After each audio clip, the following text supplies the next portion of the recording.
дар мавҷ барномаи иттилоотии хабар.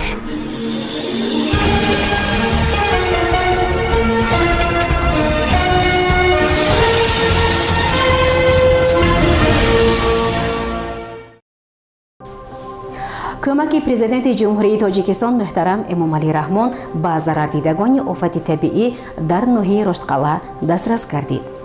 дар тоҷикистон андозаи ҷуброни суғуртаи амонату пасандозҳои бонкӣ зиёд шуд. бозгашти ҳоҷиён ба ватан. дар олмон ва голланд чанд шаҳрванди тоҷикистонро ба иттиҳоми терроризм боздошт карданд. аз ҷониби асосгузори сулҳу ваҳдати миллии пешвои миллат президенти ҷумҳурии тоҷикистон муҳтарам эмомалӣ раҳмон бо мақсади саривақт бартараф намудани оқибатҳои офати табиӣ дар ноҳияи роштқалъаи вилояти мухтории кӯҳистони бадахшон ва бунёди манзилҳои истиқоматӣ ба сокинони аз офати табиӣ зарардида маҳсулоти ниёзи аввал, сарулибос ва масолиҳи сохтмонӣ кӯмак карда шуд.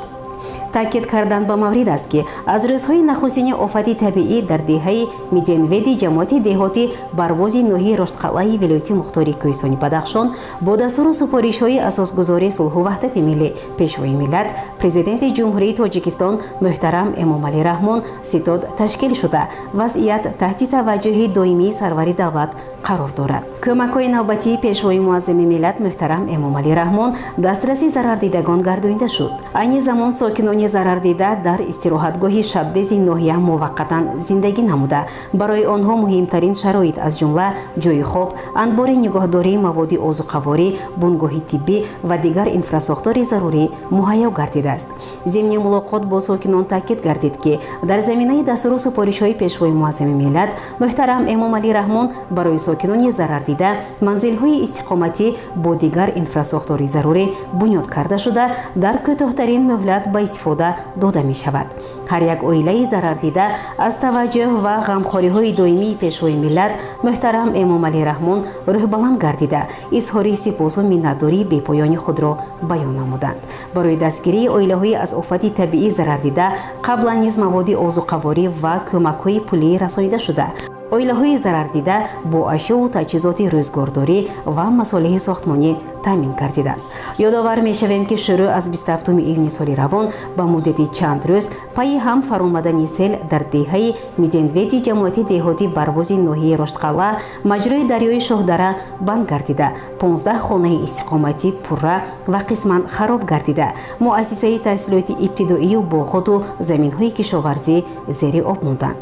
ҳамчунин бо дастгирии ҳукумати ҷумҳурии тоҷикистон 20 хонаводае ки манзилҳои истиқоматиашон зери хатар қарор дошт ба ҷойҳои бехавф кӯчонида шуда пас аз бартараф сохтани мушкилот ба манзилҳои истиқоматии худ баргаштанд.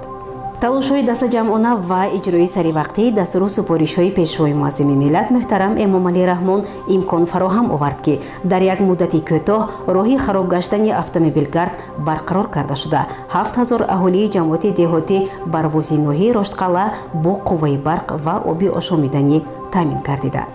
дар баробари бартарафсозии хисороти расида дар асоси дастуру супоришҳои сарвари давлат барои нафароне ки хонаҳояшонро аз даст доданд бо ҷудо шудани қитъаи замин дар мавзеи бехавф бунёди хонаҳо оғоз гардида корҳои сохтмонӣ бо суръат идома дорад. дар мавзеи сохтмони хонаҳои истиқоматӣ барои зарардидагон ситоди доиму амалкунанда ташкил шуда рафти корҳои сохтмонӣ таҳти назорати ҷиддӣ қарор дорад. дар ҷумҳурии тоҷикистон тағйироти иловаҳо ба қонун дар бораи суғуртаи шахсони воқеӣ ки дар онҳо зиёдшавии андозаи ҷуброни амонату пасандозҳо дар ташкилотҳои қарзӣ пешбинӣ шудааст мавриди амал қарор гирифт. дар ин бора Азия Плюс бо истинод ба хазинаи суғуртаи амонату пасандозҳои Тоҷикистон иттилоъ медиҳад. мувофиқи тағйироту иловаҳо андозаи ҷубронпулии амонату пасандозҳо дар сатҳи 35000 сомонӣ муқаррар шудааст. гуфта мешавад то мавриди амал қарор гирифтани қонун андозаи ҷубронпулӣ аз рӯи пасандозҳо бо пули миллӣ на бештар аз 500 нишондиҳанда барои ҳисобҳо ва аз рӯи пасандозҳо бо асъори хориҷӣ на бештар аз 350 нишондиҳанда барои ҳисобҳоро ташкил медиҳад. дар хазина зикр намуданд ки минбаъд дар қатори пасандозҳои шахсони воқеӣ инчунин суратҳисобҳои амонатию пасандозии соҳибкорони инфиродӣ, шахсони ҳуқуқии субъекти соҳибкории хурд ва ташкилотҳои ғайритиҷоратӣ бо суғуртакунӣ фаро гирифта мешаванд. санаи 6 июли соли равон нахустин гурӯҳи ҳоҷиёни тоҷик дар ҳайати 165 нафар аз Арабистони Саудӣ ба Тоҷикистон баргаштанд. онҳо беш аз 20 рӯз дар шаҳри Макка ва 3 рӯзи охир дар шаҳри Мадина маносики ҳаҷро адо карданд. ҳоҷиёни тоҷикро намояндагони кумитаи дин, танзими анъана ва ҷашну маросими Тоҷикистон ки дар кишвари Арабистони Саудӣ ҳамроҳӣ мекарданд, шаби гузашта аз шаҳри Мадина гусел карданд ва намояндагони дигар дар шаҳри Душанбе истиқбол гирифтанд. бояд гуфт ки соли равон беш аз 4500 нафар тоҷикистониён барои адо кардани маносики ҳаҷ ба Арабистони Саудӣ рафтанд. ҳама ҳоҷиёни тоҷик то санаи 18 июл бармегарданд. мақомоти амнияти Олмон 7 зодаи давлатҳои Осиёи марказиро бо иттиҳоми терроризм боздошт карданд ки 5 нафари онҳо аз Тоҷикистон мебошанд. дар ин бора додсизонии Олмон иттилоъ додааст.